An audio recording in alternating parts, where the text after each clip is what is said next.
नमस्कार, अपना बिहार देख रहे हैं आप और मैं हूं आप सबके साथ अनूप। खबरों की शुरुआत करते हैं और सबसे पहले बात आरजेडी नेता तेज प्रताप यादव के बिगड़े बोल की। आरजेडी नेता और लालू प्रसाद के बड़े बेटे तेज प्रताप ने एक बार फिर राजनीतिक मर्यादा लांघी। मसौढ़ी में भाषण के दौरान तेज प्रताप ने सीएम नीतीश कुमार और डिप्टी सीएम सुशील मोदी पर आपत्तिजनक टिप्पणी की और साथ ही सामने से लड़ाई की चुनौती भी दी। बिगड़े बोल पर न सिर्फ सत्ता पक्ष ने बल्कि पार्टी के नेताओं ने भी मर्यादा का ख्याल रखने की तेज प्रताप को नसीहत दी है। फिर बिगड़े तेज प्रताप यादव के बोल। सीएम डिप्टी सीएम का किया नामकरण। तेज बयान पर फिर गरमाई सियासत। चुनावी साल में बदजुबानी से मिलेंगे वोट। लालू राबड़ी के बड़े लाल और बिहार के पूर्व स्वास्थ्य मंत्री तेज प्रताप यादव यूं तो अपने बयानों को लेकर अक्सर चर्चा में रहते हैं, लेकिन उनके बयान सियासत से ज्यादा विवाद को ही जन्म देते हैं। एक बार फिर से तेज प्रताप का बेतुका बयान सामने आया है। दरअसल पटना से सटे मसौढ़ी में नागरिकता कानून के विरोध में चल रहे आंदोलन में शामिल होकर तेज प्रताप ने सीएम नीतीश कुमार और डिप्टी सीएम सुशील मोदी पर न केवल आपत्तिजनक टिप्पणी की, बल्कि दोनों का नामकरण भी कर दिया। नामकरण भी हुआ है, जो हमने किया है उनका नया नामकरण हुआ है कि नीतीश कुमारी है वो। सुशील मोदी जो भगवा वाले हैं, भगवा झंडा वाले, वो सुशील कुमार मोदी कुमारी है वो। तेज प्रताप यही नहीं रुके, उन्होंने बीजेपी और जेडीयू नेताओं को सामने से आकर सियासी लड़ाई लड़ने की चुनौती दी और पिता लालू यादव की गैर हाजिरी का हवाला देकर सीएए जैसे कानून पर प्रहार भी किया। है इनमें हिम्मत तो सामने आकर के बात करो। आगे का जो लड़ाई है आमने सामने मैदान में आकर के लड़ाई करो। तुम घर में बैठ करके चूड़ी पहन के बात करता, सामने हिम्मत तो है नहीं इन लोगों में। इसको इन लोगों को डर है किनसे? लालू जी से। अगर लालू जी आज जेल से छूट जाए, पूरे हिंदुस्तान में गर्दा मच जाएगा। तेज प्रताप के बोल क्या बिगड़े, अपनी ही पार्टी के वरिष्ठ नेताओं की नसीहत आनी शुरू हो गई। रघुवंश प्रसाद सिंह ने नाराजगी जताई और राजनीति में ऐसी भाषा का प्रयोग नहीं करने और मर्यादा में रहने की सलाह दी। सब मर्यादा के अधीन चलेगा। हम कठोर से कठोर शब्द बोलते हैं, लेकिन मर्यादा के अधीन। सरकार का हम विपक्ष हैं, हमारा धर्म है लड़ने का, करने का, लेकिन मर्यादा के अंदर। मर्यादा छोड़ देने से तो लड़ाई खराब होगी। मुख्यमंत्री नीतीश कुमार और डिप्टी सीएम सुशील मोदी पर आपत्तिजनक टिप्पणी के बाद जेडीयू और बीजेपी ने तेज प्रताप पर जोरदार पलटवार किया। किसकी बात आप कह रहे हैं भाई? मानसिक रूप से अस्वस्थ आदमी है, ऐसी की बात नहीं कह रहा हूं मैं। आप इवेंट देखिए, ऐसी बात कोई पागल ही करेगा ना। नीतीश कुमार को नीतीश कुमारी, सुशील मोदी को सुशील मोदी कुमारी, पागल वाला बात है। राजनीतिक में कोई स्तर होता है। अब बेहतर होगा, परिवार के लिए बेहतर होगा, उनको भेज दे रांची। लालू जी इलाज करवा रहे हैं, इसका भी इलाज रांची में होगा। ये एक अनपढ़, जाहिल, बदजुबान और बदतमीज व्यक्ति की जो भाषा हो सकती है वो तेज प्रताप की भाषा है। और कुमारी और देवी लगाने से क्या महिलाओं का सम्मान नहीं है? और तेज प्रताप जिसने एक यादव समाज की प्रतिष्ठित परिवार की बेटी का जिसने पत्नी के तौर पर सम्मान नहीं किया, तो उससे क्या आप अपेक्षा कर सकते हैं? ऐसे लोग बिल्कुल बहदवास हैं। वैसे तेज प्रताप की जुबान कोई पहली बार फिसली हो ऐसा नहीं है। कभी मंच से प्रधानमंत्री को ललकार, तो कभी बिहार के डिप्टी सीएम को घर में घुसकर मारने की धमकी। लालू के बड़े लाडले अपनी बदजुबानी से ऐसे ही बयान देकर सुर्खियों में बने रहना चाहते हैं। सवाल ये कि क्या ऐसे बिगड़े बोल से चुनावी साल में वोट मिल जाएगा, और ये भी कि क्या बयानों की मर्यादा लांघकर सियासी सिंहासन हासिल करना चाहते हैं तेज प्रताप। न्यूज़ 18 के लिए पटना से अमित सिंह के साथ ब्यूरो रिपोर्ट। और बात गंदगी से बेदम हो रहे राजधानी पटना की। नगर निगम कर्मचारियों की हड़ताल से राजधानी पटना समेत कई शहर जो है वो नरक में तब्दील हो गए। पटना में हड़ताली कर्मचारियों ने मंत्री के आवास के बाहर कुत्ते का शव फेंक दिया। जनता परेशान है, लेकिन कर्मचारियों के सामने सिस्टम लाचार है। हड़ताल या फिर बेबस सिस्टम।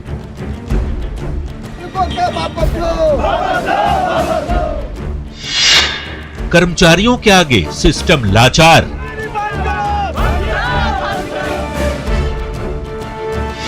हर शहर में गंदगी का लगा अंबार। नगर निगम बना नरक निगम।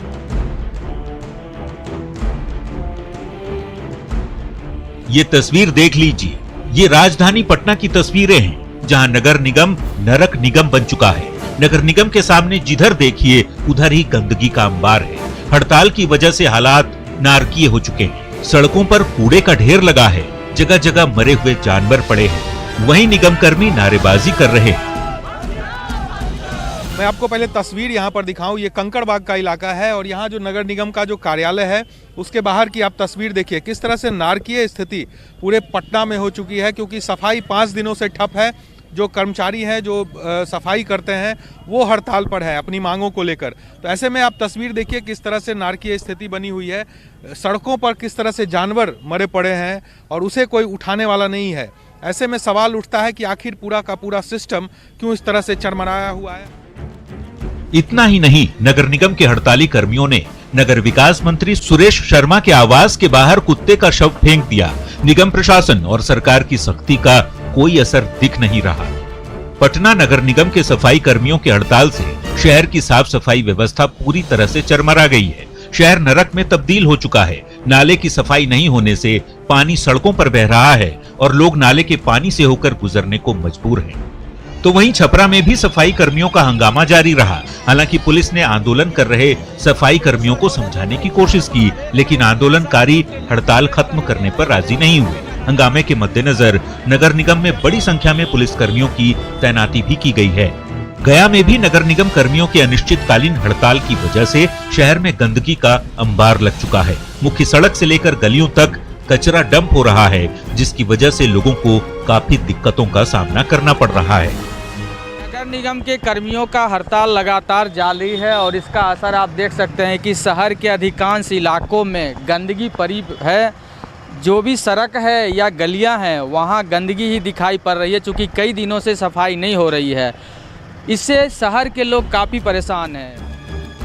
दरभंगा में भी कचरे का ढेर है। जगह जगह सड़क किनारे पूरा कचरा पसरा हुआ है। सफाई व्यवस्था पूरी तरह से चरमरा गई है। आलम ये कि इधर से गुजरने वाले लोगों को काफी दिक्कतों का सामना करना पड़ रहा है।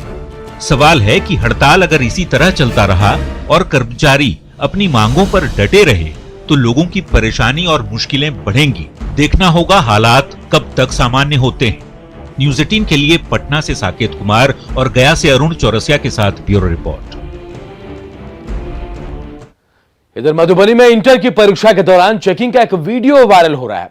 वीडियो में फुलपरास के गुरमांव मध्य विद्यालय का बताया जा रहा है और जहां नकल रोकने के लिए चेकिंग में छात्राओं से बदसलूकी की बात कही जा रही है। परीक्षाओं को लेकर बड़ी फजीहत पहले ही हो चुकी है बिहार की, तभी तो फिर कोई फर्जी टॉपर रूबी कुमारी बिहार से नहीं बने तो मजिस्ट्रेट साहब महेश्वर प्रसाद पूरी सख्ती के साथ नकल रोकने की कोशिश में लगे हैं।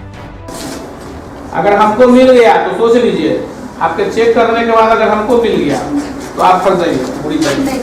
खोलो। मतलब इंटर की परीक्षा में नकल रोकने के लिए महेश्वर प्रसाद इतने सख्त हो गए कि शायद मर्यादा भूल गए कि छात्राओं से चेकिंग का एक तरीका है।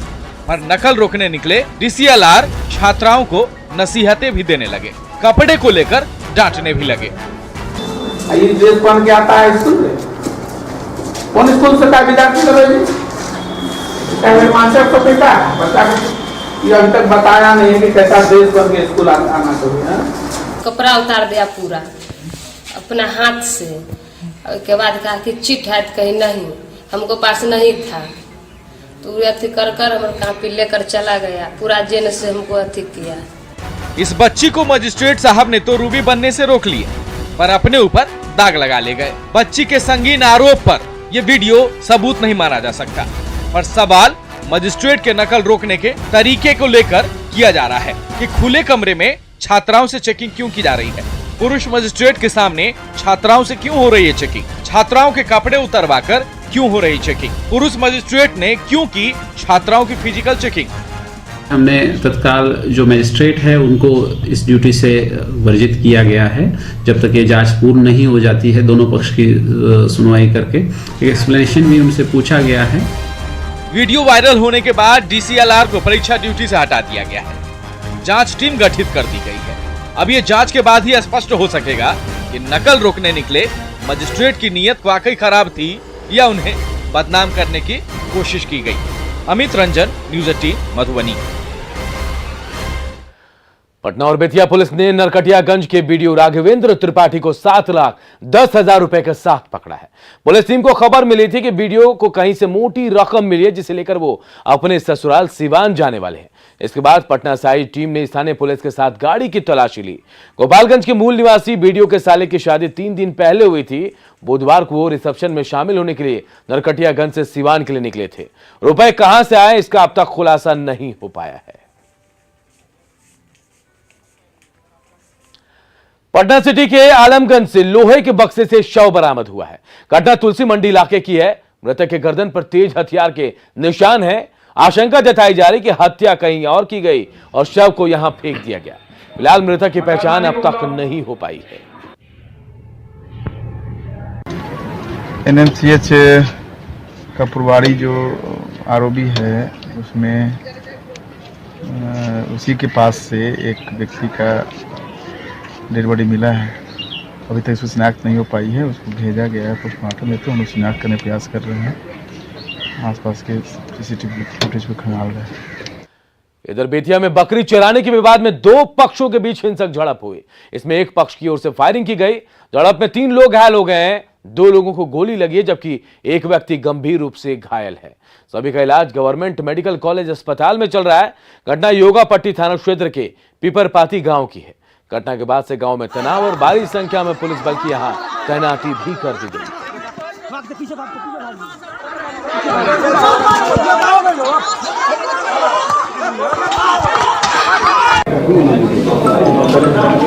ऐसा नहीं है, 2 परिवारों में यहाँ पे बकरी चराने को लेकर सुबह में विवाद हो गया था, जिसमें एक परिवार के किसी सदस्य के द्वारा फायरिंग कर दिया गया और ये 2 परिवारों का मुद्दा है, जिसमें सब लोगों ने, यहाँ गांव के लोगों ने बैठ के शांति समिति की मीटिंग भी करी है और सबके द्वारा ये आश्वासन दिया गया है कि ये केवल 2 परिवारों का मुद्दा है और इससे ज़्यादा कुछ नहीं, और बाकी यहाँ पर कानूनी कार्रवाई की जा रही है। सासाराम में एक कारोबारी से दिन दहाड़े 4.5 लाख रुपए लूट लिए गए। करगह के रहने वाले वकील राय बैंक से रुपए निकालकर लौट रहे थे।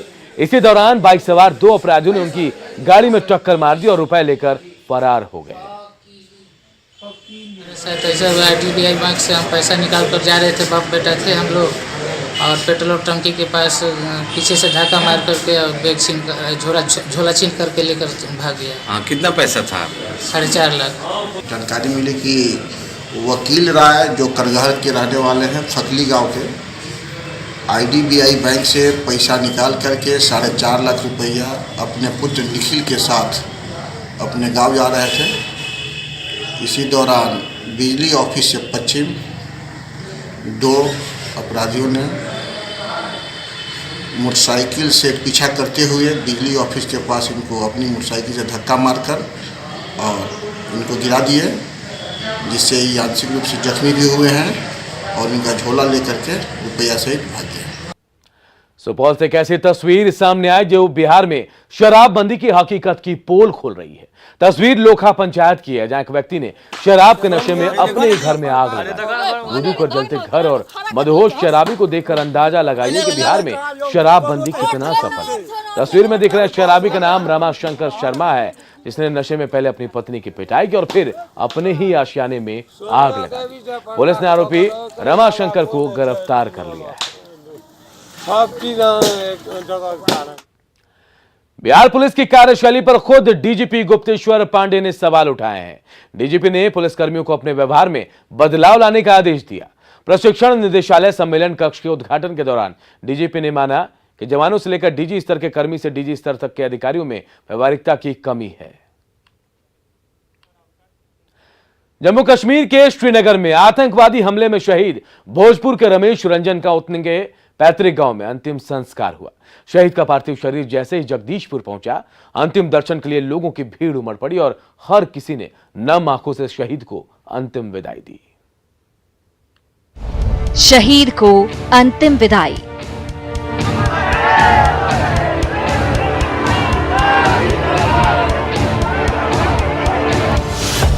विदाई देने उमड़ा सैलाब।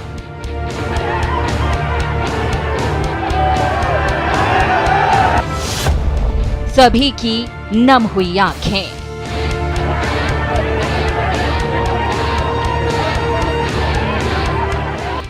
भोजपुर जिले का जगदीशपुर गांव वीर गाथा का गवाह बन रहा था। जैसे ही इस गांव के लाल शहीद रमेश रंजन का पार्थिव शरीर गांव में पहुंचा, लोगों का हुजूम उमड़ पड़ा और लोगों की आंखें नम हो गई। सभी अपने इस वीर सपूत को नमन कर रहे थे। पार्थिव शरीर पर लोगों ने फूलों की बारिश की। हर किसी ने नम आंखों से शहीद को अंतिम विदाई दी। आंसुओं का सैलाब निकल रहा था, लेकिन अपने जांबाज सपूत को अंतिम विदाई देने के लिए हर किसी में जोश था। हर कोई इस बहादुर जवान को सलाम कर रहा था। हर कोई शहीद का अंतिम दर्शन करना चाहता था। शहीद के अंतिम दर्शन के लिए घरों की छत पर लोग जमा हो गए, दीवारों पर खड़े हो गए। चाहत यही थी कि किसी ना किसी तरह शहीद के दर्शन हो सकें।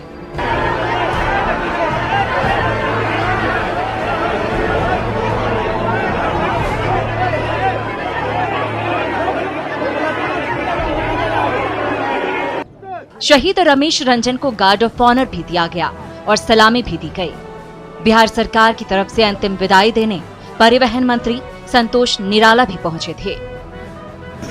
सलामी दिया शहीद रमेश रंजन जी के प्रति और गार्ड ऑफ ऑनर भी दिया गया। निश्चित तौर पर वैसे जवान को जो देश के लिए सीमा पर तैनात थे, आज शहीद हुए, उनके प्रति कोटसा हम नमन करते हैं, उनको वंदन करते हैं। सीआरपीएफ के जवान रमेश रंजन भोजपुर के जगदीशपुर प्रखंड के देवटोला गांव के रहने वाले थे। दरअसल श्रीनगर के परिमपोरा चेक पोस्ट पर ड्यूटी के दौरान आतंकियों ने हमला बोल दिया था। ताबड़तोड़ फायरिंग में रमेश रंजन को गोली लग गई, लेकिन उन्होंने हौसला दिखाते हुए एक आतंकी को ढेर कर दिया। जवाबी हमले में अन्य जवानों ने एक और आतंकी को मार गिराया। वहीं एक गिरफ्तार भी कर लिया गया। मांगेंगे कि आतंकवादी को कभी न छोड़े, जितना आतंकवादी है सबको खत्म करे, क्योंकि ये एक कहानी नहीं है, हर शहीद हर दिन होता है, इसलिए जितना आतंकवादी है सबको मारना पड़ेगा। हमारा बेटा देश के लिए शहीद हुआ है, आतंकवादी को मार के वो शहीद हुआ है। तो हमारी ये सरकार से मांग है कि हमारा बेटा मातृभूमि के लिए शहीद हुआ है, तो उसको वीर चक्र, परमवीर चक्र मिला है। शहीद रमेश रंजन का पार्थिव शरीर पंचतत्व में विलीन हो गया, लेकिन बिहार का ये लाल अपनी वीर गाथा से अमर हो गया।